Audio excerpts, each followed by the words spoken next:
अंचलनामा में आप सभी का स्वागत है। मैं हूं शक्ति प्रकाश श्रीवास्तव। डर गए हैं अखिलेश। इसमें कोई शक शुबा नहीं है कि समाजवादी पार्टी के मुखिया और उत्तर प्रदेश के मुख्यमंत्री रह चुके अखिलेश यादव उत्तर प्रदेश में सत्ता के प्रबलतम दावेदारों में से एक हैं।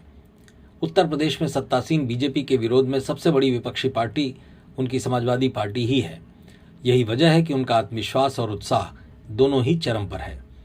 लेकिन बिहार विधानसभा चुनाव के परिणाम के बाद न केवल उनका विश्वास डिग गया है बल्कि थोड़े डर भी गए हैं, क्योंकि पिछले दिनों जिस तरह से उन्होंने मीडिया और गायकों से अपील की है कि आप बिहार चुनाव में राजद की तारीफ में बनाए गए गाने की तरह मेरे लिए न गाना बनाएं और मीडिया के साथ ही किसी के बनाए गानों को पार्टी का गाना न माने, यह अपील उनके डर का प्रमाण है। सपा मुखिया अखिलेश यादव विधानसभा चुनाव को लेकर अपनी पार्टी के पदाधिकारियों और कार्यकर्ताओं के अति उत्साह से भी चिंतित हैं। उनकी यह चिंता बिहार विधानसभा चुनाव को लेकर किए जा रहे तमाम कयासबाजियों के बावजूद राजद को मिली करारी हार और उसके साथ ही एनडीए को 202 सीटों वाली जीत मिलना है। अखिलेश का मानना है कि राजद के इस पराजय के पीछे राजद कार्यकर्ताओं का अति उत्साह और आत्मविश्वास था। इसके अलावा चुनाव के दौरान गायकों द्वारा ऐसे ऐसे गाने गाए गए जिसने पार्टी को जीत दिलाने की बजाय नुकसान पहुंचाने का काम किया। इन गानों को आधार बनाकर प्रधानमंत्री नरेंद्र मोदी तक ने अपने चुनावी सभाओं में राजद के विरोध में माहौल बनाया। इससे सबक लेते हुए अखिलेश यादव इस बार ऐसा करने से बच रहे हैं। पिछले दिनों पार्टी मुख्यालय पर आयोजित एक प्रेस कॉन्फ्रेंस में अखिलेश यादव ने बिहार चुनाव में बजे गानों का जिक्र करते हुए पार्टी को उससे सावधान रहने का आह्वान किया।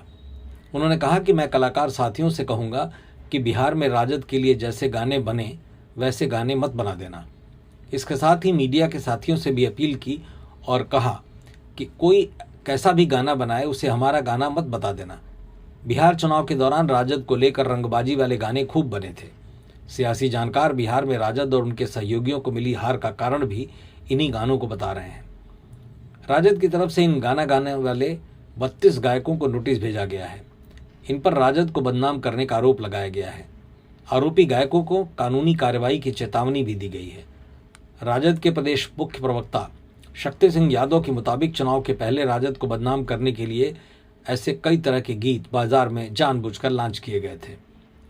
सपा मुखिया उत्तर प्रदेश में चल रहे मतदाता सूची के विशेष गहन पुनरीक्षण यानी एसआईआर अभियान को लेकर भी परेशान है।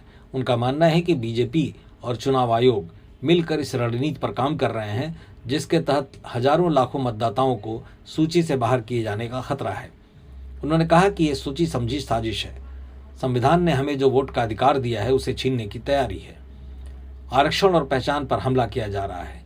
बीजेपी और आयोग एसआईआर के बहाने लोगों का अधिकार छीन रहे हैं। मतलब की बात में आज बस इतना ही। कल फिर मुलाकात होगी इसी समय इसी चैनल पर। तब तक के लिए नमस्कार।